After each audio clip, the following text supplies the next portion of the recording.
ಎಲ್ಲರಿಗೂ ನಮಸ್ಕಾರ. ಈಗಾಗಲೇ ಕರೆಂಟ್ ಅಫೇರ್ಸ್ ಪ್ರಚಲಿತ ವಿದ್ಯಮಾನಗಳು ಸೀರೀಸ್ 1 ಸೀರೀಸ್ ಮತ್ತು ಸೀರೀಸ್ 2 ಎರಡನ್ನು ಬಿಡಲಾಗಿದೆ. ಅದರಲ್ಲಿ ಸ್ಪರ್ಧಾತ್ಮಕ ಪರೀಕ್ಷೆಗಳಿಗೆ ಪ್ರಮುಖವಾದಂಥ ರಾಷ್ಟ್ರೀಯ ಮತ್ತು ಅಂತಾರಾಷ್ಟ್ರೀಯ ಪ್ರಚಲಿತ ವಿದ್ಯಮಾನಗಳನ್ನು ನಾವು ಚರ್ಚಿಸಿದ್ವಿ. ಇವತ್ತು ಒಂದು ಸಣ್ಣ ವಿಡಿಯೋದಲ್ಲಿ ಕರ್ನಾಟಕ ರಾಜ್ಯಕ್ಕೆ ಸಂಬಂಧಪಟ್ಟಂಥ ಪ್ರಚಲಿತ ವಿದ್ಯಮಾನಗಳು, ಕರ್ನಾಟಕದ ಒಳಗೆ ನಡೆಸುವಂಥ KAS ಪರೀಕ್ಷೆ ಇರ್ಬೋದು, FDA SDA ಅಂತ ಕ್ಲರಿಕಲ್ ಪರೀಕ್ಷೆಗಳಿರ್ಬೋದು, ಪೊಲೀಸ್ ಸಬ್ ಇನ್ಸ್ಪೆಕ್ಟರ್ ಮತ್ತು ಪೊಲೀಸ್ ಕಾನ್ಸ್ಟೇಬಲ್ ಅಂತ ಪೊಲೀಸ್ ಇಲಾಖಾ ಪರೀಕ್ಷೆಗಳಿರ್ಬೋದು, ಅಥವಾ ಪಂಚಾಯತ್ ಅಭಿವೃದ್ಧಿ ಅಧಿಕಾರಿ ಅಥವಾ ಪಂಚಾಯತ್ ಕಾರ್ಯದರ್ಶಿಗೆ ನಡೆಸುವಂಥ ನೇಮಕಾತಿ ಪರೀಕ್ಷೆಗಳಿರ್ಬೋದು, ಅಥವಾ ರಾಜ್ಯದಲ್ಲಿ ನಡೆಸುವಂಥ ವಿವಿಧ ಶಿಕ್ಷಕರ ನೇಮಕಾತಿಯ ಪರೀಕ್ಷೆಗಳಿರ್ಬೋದು. ಇದಕ್ಕೆಲ್ಲ ಬಹಳ ಮುಖ್ಯವಾಗಿ ಕರ್ನಾಟಕದಲ್ಲಿ ನಡೆಯುವಂಥ ಸ್ಪರ್ಧಾತ್ಮಕ ಪರೀಕ್ಷೆಗಳಲ್ಲಿ 20% ರಿಂದ 30% ಪ್ರಶ್ನೆಗಳನ್ನು ಸಾಮಾನ್ಯ ಜ್ಞಾನದಲ್ಲಿ ಕರ್ನಾಟಕ ಕೇಂದ್ರಿತವಾಗಿ ಕೇಳಲಾಗ್ತದೆ. ಆ ದೃಷ್ಟಿಯಲ್ಲಿ ಕರ್ನಾಟಕದ ರಾಜಕಾರಣ, ಕರ್ನಾಟಕದ ಸಾಮಾಜಿಕ ಚಳುವಳಿ, ಕರ್ನಾಟಕದ ಆರ್ಥಿಕತೆ, ಕರ್ನಾಟಕದ ಭೌಗೋಳಿಕ ಅಂಶಗಳು, ಕರ್ನಾಟಕದ ಪ್ರಚಲಿತ ವಿದ್ಯಮಾನಗಳು, ಕರ್ನಾಟಕದಲ್ಲಿ ಕ್ರೀಡೆ, ಇಲ್ಲಿ ಪ್ರಶಸ್ತಿ ಪುರಸ್ಕೃತರು, ಹೀಗೆ ಕೆಲವೊಂದು ವಿಚಾರಗಳು ಮುಖ್ಯ ಆಗ್ತದೆ. ಈ ಒಂದು ಅರ್ಧ ಗಂಟೆಯ ವಿಡಿಯೋದಲ್ಲಿ ಕರ್ನಾಟಕ ಸ್ಪೆಸಿಫಿಕ್ ಆಗಿ 2023ರಲ್ಲಿ ಸ್ಪರ್ಧಾತ್ಮಕ ಪರೀಕ್ಷೆಯ ಹಿನ್ನೆಲೆಯಲ್ಲಿ ಮುಖ್ಯವಾದಂಥ ವಿಚಾರಗಳು ಏನಂತ ನೋಡೋಣ. ಇದಕ್ಕೂ ಪೂರ್ವದಲ್ಲಿ ನಾವು ಹುಟ್ಟಿದಂಥ ನಾಡು, ನಮ್ಮ ಭಾಷೆ, ನಮ್ಮ ಸಂಸ್ಕೃತಿ ಒಬ್ಬ ನಾಗರಿಕ ನೆಲೆಯಲ್ಲಿ ಕೂಡ ಬಹಳ ಮುಖ್ಯ ಆಗ್ತದೆ. ಡಿಸೆಂಬರ್ 29 ರಾಷ್ಟ್ರಕವಿ ಕುವೆಂಪುರವರ ಜನ್ಮದಿನಾಚರಣೆ. ಸೊ ನಮ್ಮಲ್ಲಿ ವೈಜ್ಞಾನಿಕ ಮನೋಭಾವನೆಯನ್ನು ಬೆಳೆಸ್ಕೊಳ್ಬೇಕು, ವಿಶಾಲ ದೃಷ್ಟಿಕೋನವನ್ನು ಹೊಂದಿರಬೇಕು ಮತ್ತು ಮಾನವತಾವಾದಿ ಮೌಲ್ಯಗಳನ್ನು ತಮ್ಮ ಬದುಕಿನಲ್ಲಿ ಕಟ್ಕೊಳ್ಬೇಕು. ನಾವು ಅಲ್ಪತನದಿಂದ ಹೊರಗೆ ಬಂದು ವಿಶ್ವ ಮಾನವರಾಗಿ ಬೆಳೆಯಬೇಕು ಎಂಬ ಸಂದೇಶವನ್ನು ಕೊಟ್ಟಂಥ ರಾಷ್ಟ್ರಕವಿ ಕುವೆಂಪುರವರನ್ನು ನೆನಪಿಸಿಕೊಳ್ತಾ, ಅದೇ ರೀತಿಯಲ್ಲಿ ಆದಿಕವಿ ಪಂಪ ಹೇಳಿದಂಥ ಒಂದು ಮಾತು, ಆರಂಕುಶ ವಿಟ್ಟೊಡಂ ನೆನೆವುದೆನ್ನ ಮನಂ ಬನಮಾಸಿ ದೇಶವಂ ಎನ್ನುವಂಥ ಒಂದು ಮಾತು. ಸೊ ನಮಗೆ ಮೊದಲು ನಮ್ಮ ಊರು, ನಮ್ಮ ಪ್ರದೇಶ, ನಮ್ಮ ದೇಶ ಮತ್ತು ವಿಶಾಲವಾದಂಥ ಜಗತ್ತು, ಸೊ ಹೀಗೆ ಹಂತ ಹಂತವಾಗಿ ನಾವು ಬೆಳಿಬೇಕಾಗ್ತದೆ. ಸೊ ಕರ್ನಾಟಕ 2011ರ ಜನಗಣತಿ ಪ್ರಕಾರ ಸುಮಾರು 7 ಕೋಟಿ ಜನಸಂಖ್ಯೆಯನ್ನು ಹೊಂದಿರುವಂಥ ರಾಜ್ಯ. ಇದರಲ್ಲಿ 66% ಮೂಲ ಕನ್ನಡಿಗ ಕನ್ನಡಿಗರಾದರೆ 36% ಅನ್ಯ ಭಾಷಿಕರು ಬಂದು ಇಲ್ಲಿ ನೆಲೆಸಿದ್ದಾರೆ. ಸುಮಾರು ಬೆಂಗಳೂರು ನಗರದಲ್ಲೇ 1,10,00,000 ಜನಸಂಖ್ಯೆ ಇದ್ದು ಕರ್ನಾಟಕ 1900ರಲ್ಲಿ ಮೈಸೂರು ಪ್ರಾಂತ್ಯಕ್ಕೆ ಕೊಡಗು, ಮದ್ರಾಸ್, ಮುಂಬೈ ಮತ್ತು ಹೈದರಾಬಾದ್ ಕನ್ನಡ ಭಾಷೆಯನ್ನು ಮಾತನಾಡುವಂಥ ಅಥವಾ ಕನ್ನಡ ಭಾಷಿಗರು ನೆಲೆಸಿರುವಂಥ ಪ್ರದೇಶಗಳನ್ನು ಸೇರಿಸಿ ಮೈಸೂರು ಪ್ರಾಂತ್ಯ, ಮೈಸೂರು ರಾಜ್ಯ 1956ರಲ್ಲಿ ಅಸ್ತಿತ್ವಕ್ಕೆ ಬಂತು. ಆದರೆ 1973ರಲ್ಲಿ ದೇವರಾಜ ಅರಸು ಕರ್ನಾಟಕದ ಮುಖ್ಯಮಂತ್ರಿ ಆಗಿದ್ದರು ಮತ್ತು ಮೋಹನ್ ಲಾಲ್ ಸುಬಾಡಿ ಅವರು ರಾಜ್ಯಪಾಲರಾಗಿದ್ದರು. ಈ ಸಂದರ್ಭದಲ್ಲಿ ಮೈಸೂರು ರಾಜ್ಯವನ್ನು ಕರ್ನಾಟಕ ಎಂದು ಮರುನಾಮಕರಣ ಮಾಡಲಾಯಿತು ನವೆಂಬರ್ 1, 1973ರಲ್ಲಿ. 2023ಕ್ಕೆ ಮೈಸೂರು ರಾಜ್ಯ ಕರ್ನಾಟಕವಾಗಿ ಮರುನಾಮಕರಣಗೊಂಡ 50ನೇ ವರ್ಷದ ಆಚರಣೆಯನ್ನು ಬಹಳ ಸಂಭ್ರಮವಾಗಿ ಆಚರಿಸಲಾಯಿತು. ಈ ಸಂದರ್ಭದಲ್ಲಿ ಕರ್ನಾಟಕ ರಾಜ್ಯ ಸರ್ಕಾರ ಒಂದು ಕ್ಯಾಂಪೇನನ್ನು ಕಾರ್ಯಕ್ರಮವನ್ನು ಹಮ್ಮಿಕೊಂಡಿತ್ತು. ಹೆಸರಾಯಿತು ಕರ್ನಾಟಕ, ಉಸಿರಾಗಲಿ ಕನ್ನಡ ಎಂಬ ಒಂದು ಕಾರ್ಯಕ್ರಮವನ್ನು ಕೂಡ ಬಹಳ ಅದ್ಧೂರಿಯಾಗಿ ಎಲ್ಲ ಶಿಕ್ಷಣ ಸಂಸ್ಥೆಗಳಲ್ಲಿ, ಸಾರ್ವಜನಿಕ ವಲಯಗಳಲ್ಲಿ ಬೇರೆ ಬೇರೆ ಸಂಘ ಸಂಸ್ಥೆಗಳು ಈ ಕಾರ್ಯಕ್ರಮವನ್ನು ಆಚರಿಸಿದ್ವು. ಮಾಜಿ ಸಂಸದರಾದ ಸಿ ನಾರಾಯಣ ಸ್ವಾಮಿ ನೇತೃತ್ವದಲ್ಲಿ 5ನೇ ಹಣಕಾಸು ಆಯೋಗವನ್ನು ರಚಿಸಲಾಯಿತು. 5ನೇ ಹಣಕಾಸು ಆಯೋಗ, ರಾಜ್ಯ ಹಣಕಾಸು ಆಯೋಗ.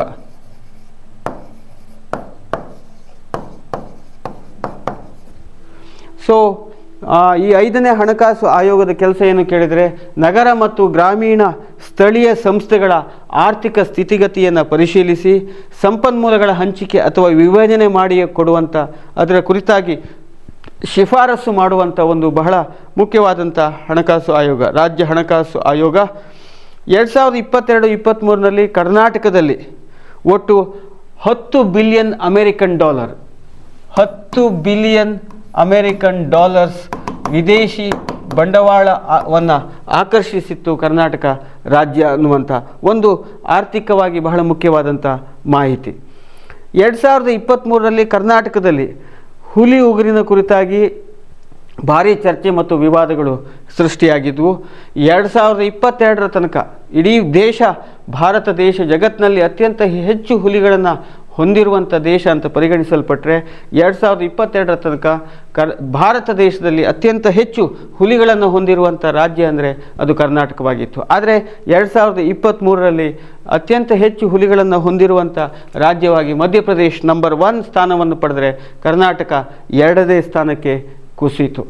ಆದರೂ ಕೂಡ ಒಂದು ಕಡೆಯಿಂದ ಸಣ್ಣ ಅಸಮಾಧಾನ ಇದ್ದರೂ ಕೂಡ 2023ರಲ್ಲಿ ನಡೆಸಿದಂಥ ಆನೆ ಗಣತಿಯಲ್ಲಿ ಕರ್ನಾಟಕ ರಾಜ್ಯ ಅತ್ಯಂತ ಹೆಚ್ಚು ಆನೆಗಳನ್ನು ಹೊಂದಿರುವ ರಾಜ್ಯ ಇಡೀ ದೇಶದಲ್ಲಿ ಎಂಬ ಸ್ಥಾನವನ್ನು ಕೂಡ ಅಲಂಕರಿಸಿದೆ. ಒಟ್ಟು ಕರ್ನಾಟಕದಲ್ಲಿ ಸುಮಾರು 6,000 ಹೆಚ್ಚು ಆನೆಗಳಿದ್ದರೆ ಕೇವಲ ಬಂಡೀಪುರ ಅಭಯಾರಣ್ಯದಲ್ಲಿ 1,000ಕ್ಕೂ ಮಿಕ್ಕಿ ಆನೆಗಳ ಸಂಖ್ಯೆ ಇರುವಂಥದ್ದು ಬಹಳ ಒಂದು ಒಳ್ಳೆಯ ಅಂಶ, ಸಕಾರಾತ್ಮಕವಾದಂಥ ಬೆಳವಣಿಗೆ ಆಗಿದೆ.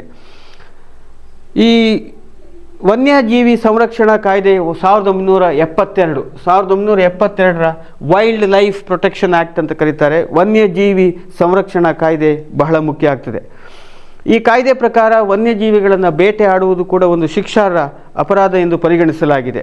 ಕೆಲವೊಂದು ಸಂದರ್ಭಗಳಲ್ಲಿ ಕೆಲವೊಂದು ರಿಯಾಯಿತಿಗಳಿದ್ದಾವೆ. ಮನುಷ್ಯರ ಜೀವಕ್ಕೆ ಅಪಾಯ ತರುವಂಥ, ಆಸ್ತಿ ಪಾಸ್ತಿ ಬೆಳೆಗಳನ್ನು ಬಹಳಷ್ಟು ಡ್ಯಾಮೇಜ್ ಮಾಡುವಂಥ, ಅಪಾಯ ತರುವಂಥ, ನಾಶಪಡಿಸುವಂಥ ಮತ್ತು ಗುಣಪಡಿಸಲಾಗದ ರೋಗ ರುಜಿನಗಳಿಗೆ ತುತ್ತಾದಂಥ ಸಂದರ್ಭಗಳಲ್ಲಿ ಕೆಲವೊಂದು ವಿನಾಯಿತಿಗಳಿದ್ದರೂ ಕೂಡ ಜೈವಿಕ ಸಂರಕ್ಷಣಾ ಕಾಯ್ದೆ 2002ರ ಪ್ರಕಾರ ಈ ವನ್ಯಜೀವಿಗಳನ್ನು ಬೇಟೆಯಾಡುವುದು ಕಾನೂನು ರೀತಿಯ ಅಪರಾಧ ಆಗ್ತದೆ. ಇದರ ಬಗ್ಗೆ ಸಾಕಷ್ಟು ವಿವಾದಗಳು, ಚರ್ಚೆಗಳು ನಡೆದಿರುವಂಥದ್ದನ್ನು ನಾವು ಕಾಣ್ತೇವೆ. ಬಹಳ ಮುಖ್ಯವಾದ ಇನ್ನೊಂದು ಭಾಗ ಅಂತ ಹೇಳಿದರೆ 2023-24ರ ಬಜೆಟ್ ಮಂಡನೆ. ಈ ಬಜೆಟ್ನಲ್ಲಿ ಮಂಡಿಸಲಾದಂಥ ಕೆಲವೊಂದು ಅಭಿವೃದ್ಧಿ ಯೋಜನೆಗಳ ಕುರಿತಾಗಿ ಒಂದು ಮುಖ್ಯವಾದಂಥ ವಿಚಾರಗಳನ್ನು ನಿಮ್ಮ ಜೊತೆ ಹಂಚಿಕೊಳ್ಬೇಕಾಗ್ತದೆ. 2023-24ನೇ ಸಾಲಿನ ರಾಜ್ಯ ಬಜೆಟ್ನಲ್ಲಿ ಪ್ಲ್ಯಾನ್ ಮಾಡಿದಂಥ ಕೆಲವೊಂದು ಅಭಿವೃದ್ಧಿ ಯೋಜನೆಗಳು. ಒಂದು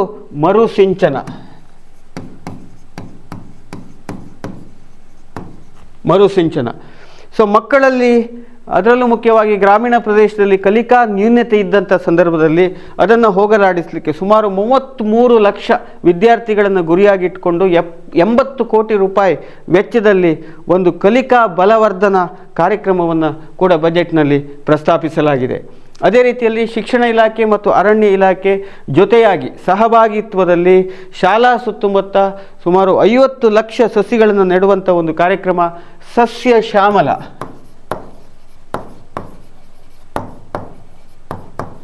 ಕಾರ್ಯಕ್ರಮದ ಕುರಿತಾಗಿ ಒಂದು ರೂಪುರೇಷೆಯನ್ನು ಸಿದ್ಧಪಡಿಸಲಾಗಿದೆ. ಅದೇ ರೀತಿಯಲ್ಲಿ ಶಿಕ್ಷಣ ಇಲಾಖೆಯ, ಉನ್ನತ ಶಿಕ್ಷಣ ಇಲಾಖೆಯ ಸುಮಾರು 7,800 ಸಿಬ್ಬಂದಿಗಳಿಗೆ ಕೌಶಲಾಭಿವೃದ್ಧಿಯ ತರಬೇತಿಯಾದಂಥ ಒಂದು ಕಾರ್ಯಕ್ರಮ ಧಾರವಾಡದ ಉನ್ನತ ಶಿಕ್ಷಣ ಅಕಾಡೆಮಿಯಲ್ಲಿ ಈ ಕಾರ್ಯಕ್ರಮವನ್ನು ಆಯೋಜಿಸಲಾಗ್ತದೆ. ವೃತ್ತಿ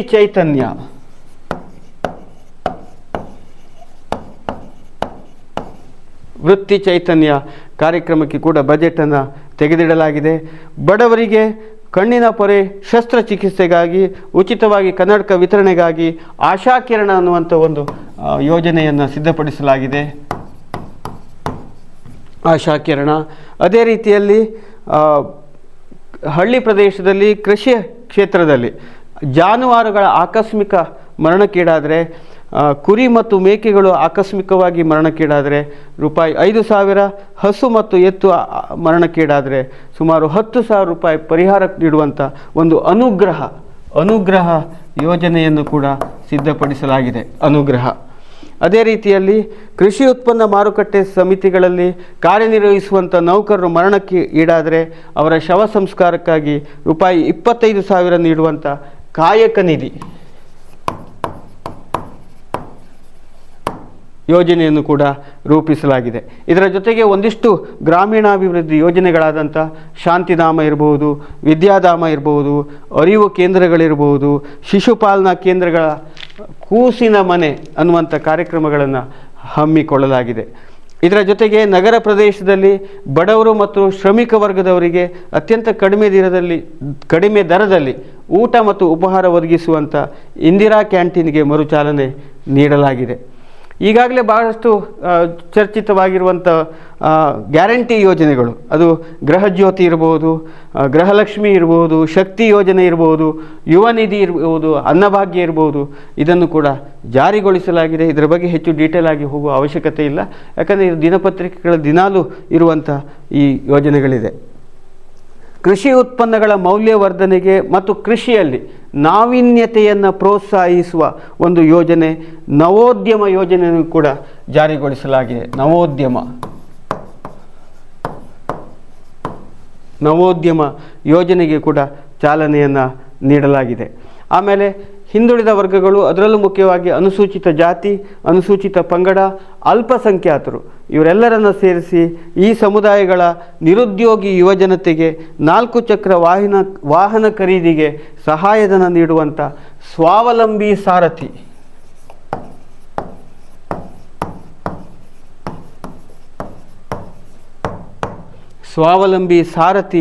ಯೋಜನೆಯನ್ನು ಕೂಡ ಜಾರಿಗೊಳಿಸಲಾಗಿದೆ. ಇದರ ಜೊತೆಗೆ ಪ್ರಧಾನಮಂತ್ರಿ ಕೃಷಿ ಸಿಂಚಯ ಯೋಜನೆ, ಇದು ಕೇಂದ್ರ ಸರ್ಕಾರದಿಂದ ಜಾರಿಯಾದಂಥ ಒಂದು ಕಾರ್ಯಕ್ರಮ. ಪ್ರಧಾನಮಂತ್ರಿ ಕೃಷಿ ಸಿಂಚಯಿ ಯೋಜನೆಯನ್ನು ಕರ್ನಾಟಕದ 5 ತಾಲೂಕುಗಳಲ್ಲಿ, ಬಾದಾಮಿ, ನಿಪ್ಪಾಣಿ, ಮಂಡ್ಯ, ಚನ್ನಪಟ್ಟಣ, ಶಿರ್ಸಿ ತಾಲೂಕುಗಳಲ್ಲಿ ಜಾರಿಗೊಳಿಸುವಂಥ ನಿರ್ಧಾರವನ್ನು ಕೂಡ ಮಾಡಲಾಗಿದೆ. ಕೋಲಾರ, ಚಿಕ್ಕಬಳ್ಳಾಪುರ, ರಾಮನಗರ ಮತ್ತು ಬೆಂಗಳೂರು ಗ್ರಾಮಾಂತರ ಈ ಪ್ರದೇಶಗಳಿಗೆ ಕುಡಿಯುವ ನೀರಿನ ಯೋಜನೆ ಎತ್ತಿನ ಹೊಳೆಯನ್ನು ಕೂಡ ಅದನ್ನು ಜಾರಿಗೊಳಿಸುವಂಥ, ಅದನ್ನು ಪೂರ್ಣ ಪ್ರಮಾಣದಲ್ಲಿ ಯಶಸ್ವಿಗೊಳಿಸುವಂಥ ಭರವಸೆಯನ್ನು ಕೂಡ ನೀಡಲಾಗಿದೆ. ಇದರ ಜೊತೆಗೆ ಕರ್ನಾಟಕ, ಆಂಧ್ರ ಪ್ರದೇಶ ಮತ್ತು ತೆಲಂಗಾಣ ರಾಜ್ಯಗಳ ನಡುವೆ ತುಂಗಭದ್ರಾ ನದಿ ನೀರಿನ ಹಂಚಿಕೆಯ ಕುರಿತಾಗಿ ಇರುವಂಥ ವಿವಾದಾತ್ಮಕ ಜಲಾಶಯ ನವಲೆ ಸಮತೋಲನ ಜಲಾಶಯ ಕೂಡ 2023ರಲ್ಲಿ ಭಾಳಷ್ಟು ಸುದ್ದಿಯಲ್ಲಿತ್ತು. ಉತ್ತರ ಕನ್ನಡದ ಕೇಣಿಯಲ್ಲಿ ಬಂದರು ಅವಲಂಬಿತ ಕೈಗಾರಿಕೆಗಳಿಗೆ ಉತ್ತೇಜನ ನೀಡುವಂಥ, ಸಾರ್ವಜನಿಕ ಮತ್ತು ಖಾಸಗಿ ಸಹಭಾಗಿತ್ವದಲ್ಲಿ ಜಾರಿಗೆ ತಂದಂಥ ಸರ್ವಋತು ಡೀಪ್ ವಾಟರ್ ಗ್ರೀನ್ ಫೀಲ್ಡ್ ಬಂದರು ಅಭಿವೃದ್ಧಿಯನ್ನು ಕೂಡ ಆರಂಭಿಸಲಾಗಿದೆ. ಇದೆಲ್ಲದರ ಜೊತೆಗೆ ಬಹಳ ಮುಖ್ಯವಾದ್ದು, ನಿಮಗೆಲ್ಲ ಗೊತ್ತಿರುವಂಥದ್ದು, ಕರ್ನಾಟಕ ಎದುರಿಸುತ್ತಿರುವಂಥ ಒಂದು ಜ್ವಲಂತ ಸಮಸ್ಯೆಗಳಲ್ಲಿ ಬಹಳ ಮುಖ್ಯವಾದ ಯಾವುದು ಕೇಳಿದರೆ ಪ್ರಾದೇಶಿಕ ಅಸಮತೋಲನ. ಈ ಉತ್ತರ ಕರ್ನಾಟಕ ಮತ್ತು ಕರ್ನಾಟಕದ ರೆಸ್ಟ್ ಆಫ್ ಕರ್ನಾಟಕ ಇತರ ಭಾಗಗಳು ಮಧ್ಯೆ ಬಹಳಷ್ಟು ಅಂತರ ಇದೆ. ಜನರ ಜೀವನ ಮಟ್ಟದಲ್ಲಿ, ಶಿಕ್ಷಣ, ಆರೋಗ್ಯ ಮತ್ತು ಮೂಲಭೂತ ಸೌಕರ್ಯಗಳಲ್ಲಿ ಬಹಳಷ್ಟು ವ್ಯತ್ಯಾಸ ಇರುವುದನ್ನು ನಾವು ಕಾಣ್ತೇವೆ. ಹೀಗಿರುವಂಥ ಒಂದು ಪ್ರಾದೇಶಿಕ ಅಸಮತೋಲನ ಒಂದು ಮುಖ್ಯ ಕಾರಣವಾಗಿದೆ. ಕಲ್ಯಾಣ ಕರ್ನಾಟಕ ಪ್ರತ್ಯೇಕ ರಾಜ್ಯ ಬೇಡಿಕೆಯ ಒಂದು ಕೂಗು ಕೂಡ ನಾವು ಕಾಣ್ತಾ ಇದ್ದೇವೆ. ಅದಕ್ಕೆ ಸಂಬಂಧಪಟ್ಟಂಥ ಒಂದು ವಿವಾದವನ್ನು ಕೂಡ ನಾವು ಕಾಣ್ತಾ ಇದ್ದೇವೆ. ಅದೇನೇ ಇರಲಿ, ಕಲ್ಯಾಣ ಕರ್ನಾಟಕ, ಉತ್ತರ ಕರ್ನಾಟಕದ ಅಭಿವೃದ್ಧಿಗಾಗಿ ಈ ಬಾರಿ 2023-24ನೇ ಸಾಲಿನ ಬಜೆಟ್ನಲ್ಲಿ ಒಟ್ಟು 5,000 ಕೋಟಿ ರೂಪಾಯಿಗಳನ್ನು ಕಾಯ್ದಿರಿಸಲಾಗಿದೆ ಆ ಅಭಿವೃದ್ಧಿಯನ್ನು ಸಾಧಿಸಬೇಕು ಎಂಬ ನೆಲೆಯಲ್ಲಿ. ಸೊ ಈ ನಿಟ್ಟಿನಲ್ಲಿ ಕರ್ನಾಟಕದಲ್ಲಿ ಪ್ರಾದೇಶಿಕ ಅಸಮತೋಲನ, ನಂಜುಂಡಪ್ಪ ಆಯೋಗ, ಅದಕ್ಕಾಗಿ ಕರ್ನಾಟಕದಲ್ಲಿ ಪ್ರಾದೇಶಿಕ ಅಸಮತೋಲನವನ್ನು ಹೋಗಲಾಡಿಸಲಿಕ್ಕೆ ಏನೆಲ್ಲ ಕ್ರಮಗಳನ್ನು ಕೈಗೊಳ್ಬೋದು, ಅಭಿವೃದ್ಧಿ ಕಾರ್ಯಕ್ರಮಗಳನ್ನು ಹಮ್ಮಿಕೊಳ್ಬೋದು, ಇದರ ಬಗ್ಗೆ ಶಿಫಾರಸುಗಳನ್ನು ಮಾಡಿದಂಥ ಆಯೋಗವನ್ನು ನಂಜುಂಡಪ್ಪ ಆಯೋಗ ಅಂತ ಕರೀತಾರೆ. ಅದರ ಆ ವರದಿಯ ಬಗ್ಗೆ ಒಂದಿಷ್ಟು ಮಾಹಿತಿಯನ್ನು ಸಂಗ್ರಹಿಸುವುದು ಮತ್ತು ಸಂವಿಧಾನದ ಆರ್ಟಿಕಲ್ 371J ಇದು ಕೂಡ ಬಹಳ ಮುಖ್ಯ ಆಗ್ತದೆ. ಆರ್ಟಿಕಲ್ 371J ನಮ್ಮ ಭಾರತದಲ್ಲಿ ಒಂದಿಷ್ಟು ಪ್ರದೇಶಗಳನ್ನು ಹಿಂದುಳಿದ ಪ್ರದೇಶಗಳು ಅಂತ ಪರಿಗಣಿಸಿ ಆ ಪ್ರದೇಶಗಳಲ್ಲಿ ಅಭಿವೃದ್ಧಿ ಕಾರ್ಯಕ್ರಮಗಳನ್ನು ಜಾರಿಗೊಳಿಸಲಿಕ್ಕೆ ವಿಶೇಷ ಕ್ರಮಗಳನ್ನು ರಾಜ್ಯ ಸರ್ಕಾರ, ಕೇಂದ್ರ ಸರ್ಕಾರ ಕೈಗೊಳ್ಳಬಹುದು ಎಂಬ ಶಿಫಾರಸನ್ನು ಮಾಡುವಂಥ ಸಂವಿಧಾನದ ಒಂದು ವಿಶೇಷ ವಿಧಿ. ಆ 371J ಕಾಲಮ್ ಹೈದರಾಬಾದ್ ಕರ್ನಾಟಕ ಅಥವಾ ಉತ್ತರ ಕರ್ನಾಟಕ, ಕಲ್ಯಾಣ ಕರ್ನಾಟಕಕ್ಕೆ ಸಂಬಂಧಪಟ್ಟದ್ದಾಗಿದೆ. ಈ ಸಂವಿಧಾನ ಜಾರಿಗೆ ವಿಧಿಯನ್ನು ಅಳವಡಿಸಿದ ನಂತರ, ವಿಶೇಷ ಒಂದು ತಿದ್ದುಪಡಿಯ ಮೂಲಕ ಅಳವಡಿಸಿದ ನಂತರ ಕರ್ನಾಟಕದಲ್ಲಿ ಶಿಕ್ಷಣ ಮತ್ತು ಉದ್ಯೋಗ ಕ್ಷೇತ್ರದಲ್ಲಿ ಕಲ್ಯಾಣ ಕರ್ನಾಟಕದ ಭಾಗದ ಜನರಿಗೆ ವಿಶೇಷವಾದಂಥ ಮೀಸಲಾತಿಯನ್ನು ಕೂಡ ಕಲ್ಪಿಸಲಾಗಿದೆ. 2023ರಲ್ಲಿ ಶಿವಮೊಗ್ಗ ಜಿಲ್ಲೆಯ ಗುಡವಿ ಪಕ್ಷಿಧಾಮ ಭಾಳಷ್ಟು ಸುದ್ದಿಯಲ್ಲಿತ್ತು. ಕಾರಣ ಇಷ್ಟೇ, IBS ಪ್ರಭೇದದ ಸಾಕಷ್ಟು ಪಕ್ಷಿಗಳು ಇಲ್ಲಿ ಸಾವಿಗೀಡಾಗಿದ್ವು. ಆ ಕಾರಣಕ್ಕಾಗಿ ಈ ಒಂದು ಪಕ್ಷಿಧಾಮ ಭಾಳಷ್ಟು ಸುದ್ದಿಯಲ್ಲಿತ್ತು. ಮೇ 13 ಪ್ರತಿ ವರ್ಷ ವಿಶ್ವ ವಲಸೆ ಪಕ್ಷಿಗಳ ದಿನವನ್ನಾಗಿ ಆಚರಿಸಲಾಗ್ತದೆ. ಸೊ ಪರಿಸರಕ್ಕೆ ಸಂಬಂಧಪಟ್ಟಂತೆ ಕರ್ನಾಟಕದಲ್ಲಿ ಕೆಲವೊಂದು ಈ ಒಂದು ನೆಲೆಯಲ್ಲಿ, ಈ ಒಂದು ವಿದ್ಯಮಾನದ ಹಿನ್ನೆಲೆಯಲ್ಲಿ ಒಂದಿಷ್ಟು ಪಕ್ಷಿಧಾಮಗಳು ಕೂಡ ಮುಖ್ಯ ಆಗ್ತದೆ. ಅತ್ತಿವೇರಿ ಪಕ್ಷಿಧಾಮ ಉತ್ತರ ಕನ್ನಡದಲ್ಲಿದೆ. ಆದಿಚುಂಚನಗಿರಿ ನವಿಲುಧಾಮ ಇದೆ ಮಂಡ್ಯದಲ್ಲಿ. ಘಟಪ್ರಭಾ ಪಕ್ಷಿಧಾಮ ಇದೆ ಬೆಳಗಾವಿಯಲ್ಲಿ. ರಂಗನತಿಟ್ಟು ಪಕ್ಷಿಧಾಮ ಇದೆ ಶ್ರೀರಂಗಪಟ್ಟಣದಲ್ಲಿ. ಶ್ರೀರಾಮದೇವರ ರಣಹದ್ದು ಧಾಮ ಅಂತೇಳಿ ಇದೆ ರಾಮನಗರ ತಾಲೂಕಲ್ಲಿ. ಅಂಕಸಮುದ್ರ ಪಕ್ಷಿಧಾಮ ಇದೆ ಉತ್ತರ ಕನ್ನಡದಲ್ಲಿ. ಮಾಗಡಿ ಪಕ್ಷಿಧಾಮ ಇದೆ ಗದಗದಲ್ಲಿ. ಸಸಿಹಿತ್ಲು ಕಡಲ ತೀರ. ಸೊ ಹೀಗೆ ಒಂದಿಷ್ಟು ಪಕ್ಷಿಧಾಮಗಳ ಬಗ್ಗೆ ಮಾಹಿತಿ ಭಾಳ ಮುಖ್ಯ ಆಗ್ತದೆ. ಕರ್ನಾಟಕ ರಾಜ್ಯ ಸರ್ಕಾರ ಮತ್ತು ಅರಣ್ಯ ಇಲಾಖೆ ಜಂಟಿಯಾಗಿ ಕೇಂದ್ರ ಸರ್ಕಾರಕ್ಕೆ ಒಂದು ಮನವಿಯನ್ನು ಕೂಡ 2023ರಲ್ಲಿ ಸಲ್ಲಿಸಿದ್ದಾರೆ. ಅದೇನಂತ ಕೇಳಿದರೆ, ಕಾವೇರಿ ವಿಸ್ತರಿತ ವನ್ಯಜೀವಿಧಾಮ, ಅಣಸಿ, ನಾಗರಹೊಳ್ಳೆ, ಕಪ್ಪತಗುಡ್ಡ, ಬುಕ್ಕಪಟ್ಟಣ ಮತ್ತು ಕಾಮಸಂದ್ರ ಈ ಅರಣ್ಯ ಪ್ರದೇಶಗಳನ್ನು 6 ಅರಣ್ಯ ಪ್ರದೇಶಗಳನ್ನು ಪರಿಸರ ಸೂಕ್ಷ್ಮ ಅರಣ್ಯ ಪ್ರದೇಶಗಳೆಂಬ ಘೋಷಣೆ ಮಾಡಬೇಕು ಎಂಬ ಮನವಿಯನ್ನು ಕೂಡ 2023ರಲ್ಲಿ ಸಲ್ಲಿಸಲಾಗಿದೆ. ಇದರ ಜೊತೆಗೆ ರಾಜ್ಯ ಸರ್ಕಾರ ಉತ್ತರ ಕರ್ನಾಟಕದ ಬೀದರ್ ಜಿಲ್ಲೆಯಲ್ಲಿ ಕೃಷ್ಣ ಮೃಗ ಸಂರಕ್ಷಣಾ ಮೀಸಲು ಪ್ರದೇಶವನ್ನು ನಿರ್ಮಾಣ ಮಾಡುವಂಥ ಒಂದು ಯೋಜನೆಯನ್ನು ಕೂಡ ಆರಂಭಿಸಿದೆ. ಇದರ ಜೊತೆಗೆ 2023 ಸೆಪ್ಟೆಂಬರ್ 8 ಅಪ್ಪಿಕೋ ಚಳವಳಿಗೆ 40 ವರ್ಷ ಪೂರ್ಣಗೊಂಡಿದೆ. ನಿಮಗೆಲ್ಲ ಗೊತ್ತಿರ್ಬೋದು, ಸುಂದರಲಾಲ್ ಬಹುಗುಣ ಚಿಪ್ಕೋ ಚಳವಳಿಯ ಮುಂಚೂಣಿ ನಾಯಕರಾಗಿದ್ದಂಥ ಸುಂದರಲಾಲ್ ಬಹುಗುಣರವರು ಈ ಹಿಂದೆ ಕರ್ನಾಟಕಕ್ಕೆ ಆಗಮಿಸಿದಂಥ ಸಂದರ್ಭದಲ್ಲಿ ಅಪ್ಪಿಕೋ ಚಳುವಳಿಯನ್ನು ಸಹ್ಯಾದ್ರಿ ದಿನವನ್ನಾಗಿ ಆಚರಿಸಬೇಕು ಎಂಬ ವಿನಂತಿಯನ್ನು ಕೂಡ ಮಾಡಿಕೊಂಡಿದ್ದರು. ಆ ಹಿನ್ನೆಲೆಯಲ್ಲಿ ಕರ್ನಾಟಕದ ಕೆಲವು ಭಾಗಗಳಲ್ಲಿ ಸೆಪ್ಟೆಂಬರ್ 8 ಸಹ್ಯಾದ್ರಿ ದಿನವನ್ನಾಗಿ ಕೂಡ ಆಚರಿಸಲಾಗ್ತದೆ. ಅಪ್ಪಿಕೋ ಚಳುವಳಿಗೆ 40 ವರ್ಷ ಪೂರ್ಣಗೊಂಡಂಥ ಹಿನ್ನೆಲೆಯಲ್ಲಿ ಈ ಮಾಹಿತಿ ಕೂಡ ಮುಖ್ಯ ಆಗ್ತದೆ. ಇದರ ಜೊತೆಗೆ ಗಾಡ್ಗಿಲ್ ಸಮಿತಿ ವರದಿ ಇರ್ಬೋದು, ಡಾಕ್ಟರ್ ಕಸ್ತೂರಿ ರಂಗನ್ ವರದಿ ಇರ್ಬೋದು, ಇದು ಪಶ್ಚಿಮ ಘಟ್ಟದ ಸಂರಕ್ಷಣೆಗೆ ಏನೇನು ಕ್ರಮಗಳನ್ನು ಕೈಗೊಳ್ಳಬಹುದು ಎಂಬ ಒಂದು ಮಾಹಿತಿಯನ್ನು ನೀಡುವಂಥ ಈ ಸಮಿತಿಗಳು ಕೂಡ ಮುಖ್ಯ ಆಗ್ತದೆ. ಇನ್ನು ಬಹಳ ಮುಖ್ಯವಾಗಿ ಪ್ರಶಸ್ತಿಗಳು 2023ರಲ್ಲಿ ಒಂದಿಷ್ಟು ಪ್ರಶಸ್ತಿಗಳನ್ನು ಕರ್ನಾಟಕದವರು ಪಡ್ಕೊಂಡಿದ್ದಾರೆ. ಬೇರೆ ಬೇರೆ ಬಹಳ ಮುಖ್ಯವಾದಂಥ ಪ್ರಾದೇಶಿಕವಾಗಿ ಮುಖ್ಯವಾದಂಥ ಸಾಹಿತ್ಯ ಕ್ಷೇತ್ರದಲ್ಲಿ, ಸಿನಿಮಾ ರಂಗದಲ್ಲಿರುವಂಥ ಪ್ರಶಸ್ತಿಗಳು ಮತ್ತು ಸಮಾಜ ಸೇವೆಗಾಗಿ ನೀಡುವಂಥ ಪ್ರಶಸ್ತಿಗಳಿರ್ಬೋದು. 2023ರಲ್ಲಿ ಶಾಂತಿ ಸ್ವರೂಪ್ ಭಟ್ನಾಗರ್ ಪ್ರಶಸ್ತಿ. ಈ ದೇಶದಲ್ಲಿ ವಿಜ್ಞಾನ ಕ್ಷೇತ್ರದಲ್ಲಿ ಸಾಕಷ್ಟು ವಿಜ್ಞಾನ ಪ್ರಯೋಗಾಲಯಗಳನ್ನು ಸ್ಥಾಪಿಸಿ ವಿಜ್ಞಾನ ಮತ್ತು ತಂತ್ರಜ್ಞಾನ ಕ್ಷೇತ್ರದ ಅಭಿವೃದ್ಧಿಗೆ ಸಾಕಷ್ಟು ಕೊಡುಗೆ ನೀಡಿದಂಥ ಶಾಂತಿ ಸ್ವರೂಪ್ ಭಟ್ನಾಗರ್ ಹೆಸರಲ್ಲಿ ನೀಡುವಂಥ ಪ್ರಶಸ್ತಿ. ಇದು ಯುವ ವಿಜ್ಞಾನಿಗಳಿಗೆ ಅಥವಾ ವಿಜ್ಞಾನ ಮತ್ತು ತಂತ್ರಜ್ಞಾನ ಕ್ಷೇತ್ರದಲ್ಲಿ ಅಗಾಧ ಸಾಧನೆಗಳನ್ನು ಮಾಡಿದವರಿಗೆ ಈ ಪ್ರಶಸ್ತಿಯನ್ನು ನೀಡಲಾಗ್ತದೆ. ಸೊ ಕರ್ನಾಟಕದ 4 ಜನ ವಿಜ್ಞಾನಿಗಳು, ಸೊ ಅನಿಂದ್ಯ ದಾಸ್, ಅಪೂರ್ವ ಖರೆ, VT ಬೀಜು ಮತ್ತು ನೀರಜ್ ಖಾಯಲ್, ಈ 4 ಜನ ಕನ್ನಡದ ವಿಜ್ಞಾನಿಗಳಿಗೆ 2023ರ ಶಾಂತಿ ಸ್ವರೂಪ್ ಭಟ್ನಾಗರ್ ಪ್ರಶಸ್ತಿ ಲಭಿಸಿದೆ. ಅದೇ ರೀತಿಯಲ್ಲಿ 2023ರಲ್ಲಿ ಕೆಂಪೇಗೌಡ ಅಂತಾರಾಷ್ಟ್ರೀಯ ಪ್ರಶಸ್ತಿಯನ್ನು ಇದನ್ನು ನಮ್ಮ ರಾಜ್ಯದ ಹೆಮ್ಮೆಯ ಗಾಲ್ಫ್ ಆಟಗಾರ್ತಿ ಅದಿತಿ ಅಶೋಕ್ ಅವರಿಗೆ ನೀಡಲಾಗಿದೆ. ಈ ಸಲ ನಡೆದಂಥ 2023ರಲ್ಲಿ ನಡೆದಂಥ ಏಷ್ಯನ್ ಗೇಮ್ಸ್ನಲ್ಲಿ ಕೂಡ ಭಾರತಕ್ಕೆ ಪದಕವನ್ನು ತಂದಿಟ್ಟಂಥ ಗಾಲ್ಫ್ ಆಟಗಾರ್ತಿ ಅದಿತಿ ಅಶೋಕ್ 2022ನೇ ಸಾಲಿನ ಕರ್ನಾಟಕ ರತ್ನ ಪ್ರಶಸ್ತಿಯನ್ನು ಮರಣೋತ್ತರವಾಗಿ ಪುನೀತ್ ರಾಜ್ಕುಮಾರ್ ಅವರಿಗೆ ನೀಡಲಾಗಿತ್ತು ಎಂಬ ಮಾಹಿತಿ ಬಹುತೇಕರಿಗಿದೆ. 2022ನೇ ಸಾಲಿನ ಬಸವ ರಾಷ್ಟ್ರೀಯ ಪುರಸ್ಕಾರವನ್ನು ಲಿಂಗಾಯತ ಧರ್ಮ ಮಠಾಧೀಶರಾಗಿರುವಂಥ ಬಸವಲಿಂಗ ಪಟ್ಟದೇವರು ಅವರಿಗೆ ನೀಡಲಾಗಿದೆ. 2023ರ ನೃಪತುಂಗ ಪ್ರಶಸ್ತಿ 9ನೇ ಶತಮಾನದಲ್ಲಿ ಕನ್ನಡ ಸಾಹಿತ್ಯ ಸಂಸ್ಕೃತಿಗಾಗಿ ಭಾಳಷ್ಟು ಆಸಕ್ತಿಯನ್ನು ತೋರಿಸಿದಂಥ ಕವಿ ಹೃದಯಿ ಸಾಮ್ರಾಟನಾಗಿದ್ದಂಥ ಅಮೋಘ ವರ್ಷ ನೃಪತುಂಗನ ಹೆಸರಲ್ಲಿ ಈ ಪ್ರಶಸ್ತಿಯನ್ನು ನೀಡಲಾಗ್ತದೆ. ಇದನ್ನು ಪ್ರಶಸ್ತಿಯನ್ನು ಪಡೆದ ಮೊದಲಿಗರು ಅಂತ ಹೇಳಿದರೆ ಜವರೇಗೌಡರು ಮೊದಲಿಗರು. ಈ ಬಾರಿ 2023ರ ನೃಪತುಂಗ ಪ್ರಶಸ್ತಿಯನ್ನು ವೈದೇಹಿ ಅವರಿಗೆ ನೀಡಲಾಗಿದೆ. Sara Abu Bakr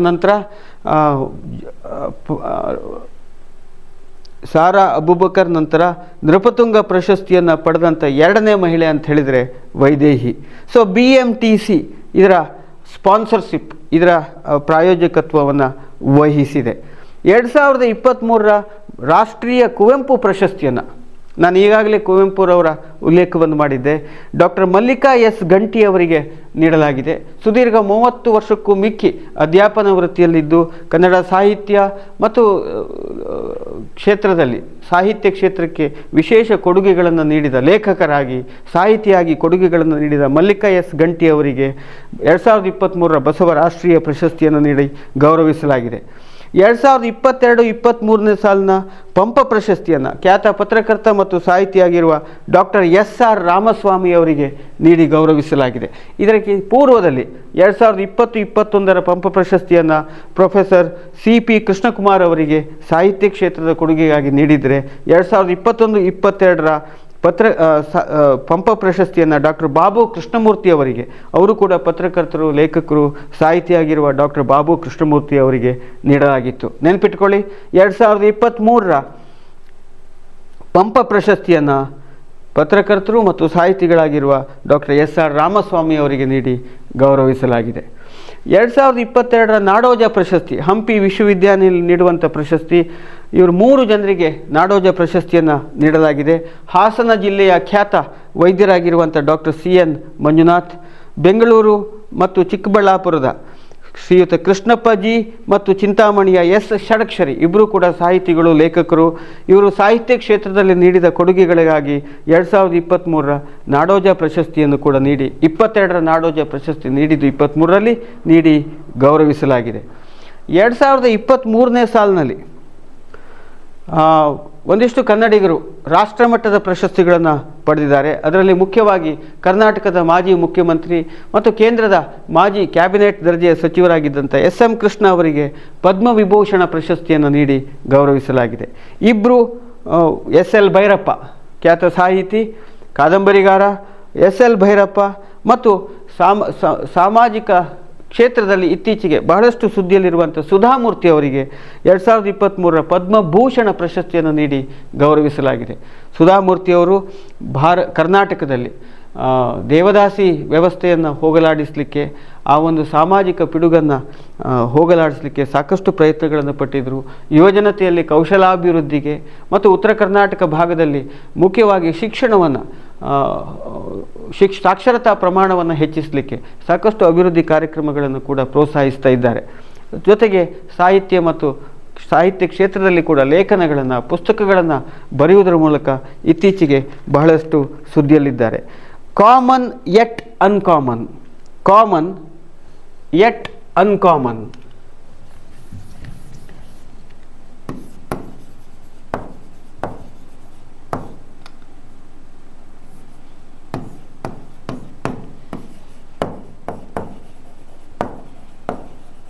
common yet uncommon, ಇದು ಸುಧಾಮೂರ್ತಿ ಅವರು ಬರೆದಂಥ ಒಂದು ಪುಸ್ತಕದ ಹೆಸರು. ಸುಧಾಮೂರ್ತಿ ಮತ್ತು ಭೈರಪ್ಪ ಅವರಿಗೆ ಪದ್ಮಭೂಷಣ ಪ್ರಶಸ್ತಿ ದೊರೆತರೆ 5 ಜನ ಕನ್ನಡಿಗರು 2023ನೇ ಸಾಲಿನಲ್ಲಿ ಪದ್ಮಶ್ರೀ ಪ್ರಶಸ್ತಿಯನ್ನು ಕೂಡ ಪಡ್ಕೊಂಡಿದ್ದಾರೆ. ವಿಜ್ಞಾನ ಮತ್ತು ಇಂಜಿನಿಯರಿಂಗ್ ಕ್ಷೇತ್ರದ ಸಾಧನೆಗಾಗಿ ಕಾದರ್ವಲ್ಲಿ ದುದೇಕುಲ, ಜನಪದ ಸಾಹಿತ್ಯಕ್ಕಾಗಿ ರಾಣಿ ಮಾಚಯ್ಯ, ಜನಪದ ಸಾಹಿತ್ಯಕ್ಕಾಗಿ ಮುನಿ ವೆಂಕಟಪ್ಪ, ಕಲಾಕ್ಷೇತ್ರದಲ್ಲಿ ರಶೀದ್ ಅಹಮದ್ ಕ್ವಾದ್ರಿ ಮತ್ತು ಪುರಾತತ್ವ ವಿಭಾಗದಲ್ಲಿ ಇತಿಹಾಸ ಪುರಾತತ್ವ ವಿಭಾಗದಲ್ಲಿ S ಸುಬ್ಬರಾಮನ್, ಈ 5 ಜನ ಕನ್ನಡಿಗರಿಗೆ 2023 ಸಾಲಿನ ಪದ್ಮಶ್ರೀ ಪ್ರಶಸ್ತಿ ಕೂಡ ಲಭಿಸಿದೆ. ಕರ್ನಾಟಕ ರಾಜ್ಯದ ನೂತನ ಮುಖ್ಯ ಕಾರ್ಯದರ್ಶಿಯಾಗಿ ರಜನೀಶ್ ಗೋಯಲ್ ಅವರು ಆಯ್ಕೆಯಾಗಿದ್ದಾರೆ. ರಜನೀಶ್ ಗೋಯಲ್ ಬಹುಶಃ ಎಲ್ಲರಿಗೂ ಕೂಡ ಬಹಳ ಚಿರಪರಿಚಿತವಾದಂಥ ಒಬ್ಬ IAS ಅಧಿಕಾರಿ. 1986ರ IAS ಬ್ಯಾಚ್ನವರು ರಜನೀಶ್ ಗೋಯಲ್ ಸುಮಾರು 37 ವರ್ಷಗಳಿಂದ ಕರ್ನಾಟಕದಲ್ಲೇ ಇದ್ದು ವಿವಿಧ ಕ್ಷೇತ್ರಗಳಲ್ಲಿ ಆಡಳಿತಾತ್ಮಕ ಸೇವೆಯನ್ನು ಸಲ್ಲಿಸಿದ್ದಾರೆ. ಶಿಕ್ಷಣ ಇಲಾಖೆಯಲ್ಲಿ, ಆರೋಗ್ಯ ಇಲಾಖೆಯಲ್ಲಿ, ಮಹಿಳಾ ಮತ್ತು ಮಕ್ಕಳ ಕಲ್ಯಾಣ ಇಲಾಖೆಯಲ್ಲಿ ಸಾಕಷ್ಟು ಸೇವೆಯನ್ನು ಕೊಟ್ಟು ಹೆಸರನ್ನು ಗಳಿಸಿದವರು ರಜನೀಶ್ ಗೋಯಲ್. ನಂದಿನಿ ಬ್ರ್ಯಾಂಡ್ ಕೂಡ 2023ರಲ್ಲಿ ಬಹಳಷ್ಟು ಸುದ್ದಿಯಲ್ಲಿತ್ತು. ಅಮುಲ್ ಮತ್ತು ನಂದಿನಿ ಬ್ರ್ಯಾಂಡನ್ನು ಜೋಡಿಸುವಂಥ ಮತ್ತು ಅದಕ್ಕೆ ವ್ಯಕ್ತವಾದಂಥ ವಿರೋಧ, ಈ ಹಿನ್ನೆಲೆಯಲ್ಲಿ ಇದು ಬಹಳ ಮುಖ್ಯ ಆಗ್ತದೆ. ಸೊ ಗೋವಿನಿಂದ ಗ್ರಾಹಕರವರೆಗೆ ಗುಣಮಟ್ಟದ ಶ್ರೇಷ್ಠತೆ ಎಂಬ ಒಂದು ಟ್ಯಾಗ್ಲೈನ್ ಧ್ಯೇಯವಾಕ್ಯದೊಂದಿಗೆ ನಂದಿನಿ ಬ್ರ್ಯಾಂಡ್ ಕೂಡ ಕಾರ್ಯನಿರ್ವಹಿಸ್ತಾ ಇದೆ. ಯುನೆಸ್ಕೋ ಪಾರಂಪರಿಕ ತಾಣಗಳ ಪಟ್ಟಿಗೆ ಒಂದು 42ನೇ ಒಂದು ಪಾರಂಪರಿಕ ತಾಣವಾಗಿ ಹೊಯ್ಸಳ ದೇವಾಲಯಗಳು ಸೇರ್ಪಡೆಗೊಂಡಿರುವಂಥದ್ದು 2023ರಲ್ಲಿ ಒಂದು ಪ್ರಮುಖವಾದಂಥ ಕರ್ನಾಟಕ ಸ್ಪೆಸಿಫಿಕ್ ಆದಂಥ ವಿದ್ಯಮಾನ. ಸೊ ಹಳೆಬೀಳಿನ ಹೊಯ್ಸಳೇಶ್ವರ ದೇವಸ್ಥಾನ, ಬೇಲೂರಿನ ಚೆನ್ನಕೇಶವ ದೇವಾಲಯ ಮತ್ತು ಸೋಮನಾಥಪುರದ ಕೇಶವ ದೇವಾಲಯ, ಈ 3 ದೇವಾಲಯಗಳು ಹೊಯ್ಸಳ ದೇವಾಲಯಗಳು 42ನೇ ಯುನೆಸ್ಕೋ ಪಾರಂಪರಿಕ ತಾಣಗಳಾಗಿ ಆಯ್ಕೆಯಾಗಿರುವಂಥದ್ದು. 41ನೇ ತಾಣವಾಗಿ ರವೀಂದ್ರನಾಥ್ ಟ್ಯಾಗೋರ್ ಅವರ ಶಾಂತಿನಿಕೇತನ ಕೂಡ ಆಯ್ಕೆಯಾಗಿರ್ತದೆ. 2023ರಲ್ಲಿ ನಮ್ಮ ಒಂದು ಜಾನಪದ ಕಲೆ, ಜನಪದ ಆಟ ಅಂತ ಪ್ರಖ್ಯಾತ ಆಗಿರುವಂಥ ಕಂಬಳ 2023 ಬೆಂಗಳೂರಿನಲ್ಲಿ ಬಹಳ ಅದ್ಧೂರಿಯಾಗಿ ಆಯೋಜನೆಗೊಂಡದ್ದು ಕೂಡ ಬಹಳ ಮುಖ್ಯ. ಅದರ ಉದ್ಘಾಟನೆಯನ್ನು ಅಶ್ವಿನಿ ಪುನೀತ್ ರಾಜ್ಕುಮಾರ್ ಅವರು ಮಾಡಿದರು ಎಂಬುದನ್ನು ಇಲ್ಲಿ ನೆನಪಿಸಿಕೊಳ್ತೇನೆ. ಕಂಬಳ ಕಾಂತಾರ ಸಿನಿಮಾದಲ್ಲಿ ಕೂಡ ಭಾಳಷ್ಟು ಜನಪ್ರಿಯತೆಯನ್ನು ಗಳಿಸಿತ್ತು ಅಂತ. ವಿಶ್ವ ಪಾರಂಪರಿಕ ತಾಣಗಳ ಪಟ್ಟಿಗೆ ಹೊಯ್ಸಳ ದೇವಾಲಯಗಳು ಸೇರ್ಪಡೆಗೊಂಡು ಅಂದ ತಕ್ಷಣ ನಾವು ಇಲ್ಲಿ ನೆನಪಿಟ್ಕೊಳ್ಬೇಕಾದ್ದು ಈಗಾಗಲೇ ಇನ್ನಿತರ 3 ತಾಣಗಳು ಹಂಪಿ, ಪಟ್ಟದಕಲ್ಲು ಮತ್ತು ಪಶ್ಚಿಮಘಟ್ಟ ವಿಶ್ವ ಪಾರಂಪರಿಕ ತಾಣಗಳ ಪಟ್ಟಿಗೆ ಸೇರ್ಪಡೆಗೊಂಡಿದೆ. ಅಂದರೆ ಹೊಯ್ಸಳ ದೇವಾಲಯಗಳು ಕರ್ನಾಟಕದ 4ನೇ ಐತಿಹಾಸಿಕ ಪಾರಂಪರಿಕ ತಾಣಗಳಾಗಿ ಯುನೆಸ್ಕೋ ಪಾರಂಪರಿಕ ತಾಣಗಳ ಪಟ್ಟಿಗೆ ಸೇರ್ಪಡೆಗೊಂಡದ್ದು. ಭಾರತದ್ದು ಒಟ್ಟು 42 ತಾಣಗಳು ಯುನೆಸ್ಕೋ ವಿಶ್ವ ಪಾರಂಪರಿಕ ತಾಣಗಳ ಪಟ್ಟಿಯಲ್ಲಿದೆ. ಕರ್ನಾಟಕದ ಮೊದಲ ಹೆಲ್ತ್ ATM ಅಂತ ಮುಖ್ಯಮಂತ್ರಿ ಸಿದ್ದರಾಮಯ್ಯ ಅವರು ಕಲಬುರಗಿಯಲ್ಲಿ ಚಾಲನೆ ಕೊಡ್ತಾರೆ. ಕರ್ನಾಟಕದ ಮೊದಲ ಹೆಲ್ತ್ ATM ಅಂತ ಕಲಬುರಗಿಯಲ್ಲಿ ಆರಂಭ ಆಗ್ತಾ ಇದೆ. ಉಚಿತವಾಗಿ ಬ್ಲಡ್ ಗ್ರೂಪನ್ನು ಮಾಡುವಂಥದ್ದು, ನೋಡುವಂಥದ್ದು, BP test, sugar test, oxygen ಲೆವೆಲನ್ನು ಟೆಸ್ಟ್ ಮಾಡುವಂಥದ್ದು, ಹೈಟ್, ವೆಯ್ಟ್ ಇದನ್ನೆಲ್ಲ ಚೆಕ್ ಮಾಡಿ ಸೆಲ್ಫ್ ಟೆಸ್ಟ್ ಮಾಡಿ ತಕ್ಷಣವಾಗಿ ರಿಪೋರ್ಟ್ ಪಡ್ಕೊಳ್ಳುವಂಥ ಒಂದು ವ್ಯವಸ್ಥೆ ಮೊದಲ ಹೆಲ್ತ್ ATM ಅಂತ ಕರ್ನಾಟಕದಲ್ಲಿ ಕಲಬುರಗಿಯಲ್ಲಿ ಚಾಲನೆಗೊಳ್ತದೆ. ಕರ್ನಾಟಕದಲ್ಲಿ ಒಟ್ಟು 3 ವಂದೇ ಭಾರತ್ ರೈಲುಗಳ ಸೇವೆಯನ್ನು ಆರಂಭಿಸಲಾಗಿದೆ. ಒಂದು ಬೆಂಗಳೂರು, ಮೈಸೂರು, ಚೆನ್ನೈ ವಂದೇ ಭಾರತ್, ಮತ್ತೊಂದು ಧಾರವಾಡ ಮತ್ತು ಬೆಂಗಳೂರು, ಮತ್ತೊಂದು ಯಶವಂತಪುರ ಮತ್ತು ಕಾಜಿಗೂಡ ತೆಲಂಗಾಣದಲ್ಲಿರುವಂಥ ಪ್ಲೇಸು. ಈ 3 ಗಂಟೆಗೆ 160 ಕಿಲೋಮೀಟರ್ ವೇಗದಲ್ಲಿ ಸಾಗುವಂಥ ವಂದೇ ಭಾರತ್ ಟ್ರೈನ್ ಸರ್ವೀಸ್ ಭಾಳಷ್ಟು ಸುರಕ್ಷಿತವಾದ ಕವಚವನ್ನು ಹೊಂದಿರುವಂಥ CC ಕ್ಯಾಮರಾ ಅಳವಡಿಕೆಯಾಗಿರುವಂಥ ಬಹಳ ಹೈಫೈ ಉತ್ಕೃಷ್ಟ ಮಟ್ಟದ ಗುಣಮಟ್ಟದ ವಂದೇ ಭಾರತ್ ರೈಲ್ವೆ ಸಂಚಾರ. 2023ರಲ್ಲಿ ಕರ್ನಾಟಕದ ಸಂಖ್ಯಾಶಾಸ್ತ್ರದ ಅಂತಾರಾಷ್ಟ್ರೀಯ ಪ್ರಶಸ್ತಿ ಪುರಸ್ಕೃತರು ಹೌದು. ಜೊತೆಗೆ ಫಾದರ್ ಆಫ್ ಇಂಡಿಯನ್ ಸ್ಟ್ಯಾಟಿಸ್ಟಿಕ್ಸ್, ಭಾರತದ ಸಂಖ್ಯಾಶಾಸ್ತ್ರದ ಪಿತಾಮಹ ಅಂತ ಕರೆಯುವಂಥ ಸಿ ರಾಧಾಕೃಷ್ಣ ರಾವ್ ಅವರು ನಿಧನರಾಗ್ತಾರೆ. 2023ರಲ್ಲಿ ಸ್ಪೇನಿನ ಅತ್ಯಂತ ಖ್ಯಾತ ಟೆನ್ನಿಸ್ ಆಟಗಾರ ರಫೇಲ್ ನಡಾಲ್ ಇನ್ಫೋಸಿಸ್ನ ಡಿಜಿಟಲ್ ರಾಯಭಾರಿಯಾಗಿ ಕೂಡ ಆಯ್ಕೆ ಆಗ್ತಾರೆ. 2023ರ ದಸರಾ ಉತ್ಸವಕ್ಕೆ ಚಾಲನೆ ನೀಡಿದವರು ಖ್ಯಾತ ಸಂಗೀತ ನಿರ್ದೇಶಕ ಹಂಸಲೇಖರ್ ಅವರು. 2022ರ ಏಷ್ಯನ್ ಗೇಮ್ಸ್ ಹ್ಯಾಂಗ್ಝೂ ಚೈನಾದಲ್ಲಿ ನಡೆದಂಥ ಏಷ್ಯನ್ ಗೇಮ್ಸಲ್ಲಿ ಚೈನಾ ಒಟ್ಟು 200ಕ್ಕೂ ಹೆಚ್ಚು ಚಿನ್ನದ ಪದಕಗಳನ್ನು ಪಡೆದರೆ ಭಾರತ 28 ಚಿನ್ನದ ಪದಕಗಳನ್ನು ಪಡೆದಿತ್ತು. ಆ ಏಷ್ಯನ್ ಗೇಮ್ಸಲ್ಲಿ ದೊಡ್ಡ ಸಾಧನೆಯನ್ನು ಮಾಡಿದಂಥ ಕೆಲವೊಂದು ಕನ್ನಡಿಗರು ಯಾರೆಲ್ಲ ಅಂತ ಹೇಳಿದರೆ, ಟೆನ್ನಿಸ್ ಕ್ಷೇತ್ರದಲ್ಲಿ ರೋಹನ್ ಬೋಪಣ್ಣ, ಇತ್ತೀಚೆಗಷ್ಟೇ ರೋಹನ್ ಬೋಪಣ್ಣ 2023ರ US open men's singles mixed doubles ಟೈಟಲ್ನಲ್ಲಿ ರನ್ನರ್ಸ್ ಅಪ್ ಪ್ರಶಸ್ತಿಯನ್ನು ಕೂಡ ಪಡೆದಿದ್ದರು. ರೋಹನ್ ಬೋಪಣ್ಣ ಟೆನ್ನಿಸ್ನಲ್ಲಿ, ದಿವ್ಯಾ TS ಶೂಟಿಂಗ್ನಲ್ಲಿ, ಆದಿತ್ಯ ಅಶೋಕ್ ಗಾಲ್ಫ್, ಮಿಥುನ್ ಮಂಜುನಾಥ್ ಮತ್ತು ಸಾಯಿ ಪ್ರತೀಕ್ ಬ್ಯಾಡ್ಮಿಂಟನ್ನಲ್ಲಿ ಮತ್ತು ರಾಜೇಶ್ವರಿ ಗಾಯಕ್ವಾಡ್ ಕ್ರಿಕೆಟ್ನಲ್ಲಿ ಭಾರತಕ್ಕೆ ಪದಕವನ್ನು ತಂದುಕೊಟ್ಟಿದ್ದರು. ಕ್ರಿಕೆಟ್ ಅಂದ ತಕ್ಷಣ ನಿಮ್ಗೆ ಆಶ್ಚರ್ಯ ಆಗ್ಬೋದು, ಏಷ್ಯನ್ ಗೇಮ್ಸಲ್ಲಿ ಕ್ರಿಕೆಟನ್ನು ಕೂಡ ಒಂದು ಕ್ರೀಡೆಯಾಗಿ ಇಂಟ್ರೊಡ್ಯೂಸ್ ಮಾಡಿದರು. ಭಾರತ ಆ ಚಿನ್ನದ ಪದಕವನ್ನು ಪಡೆದಿತ್ತು ಅನ್ನುವಂಥದ್ದು ಬಹಳ ಮುಖ್ಯವಾದಂಥ ವಿಚಾರವಾಗ್ತದೆ. ಇದಿಷ್ಟು 2023ರಲ್ಲಿ ಕರ್ನಾಟಕ ಪ್ರಾದೇಶಿಕ ಮಟ್ಟದಲ್ಲಿ ಒಂದಿಷ್ಟು ಪ್ರಚಲಿತ ವಿದ್ಯಮಾನಗಳು. ಇದು ಇಲ್ಲಿಗೆ ಮುಗಿಯೋದಿಲ್ಲ.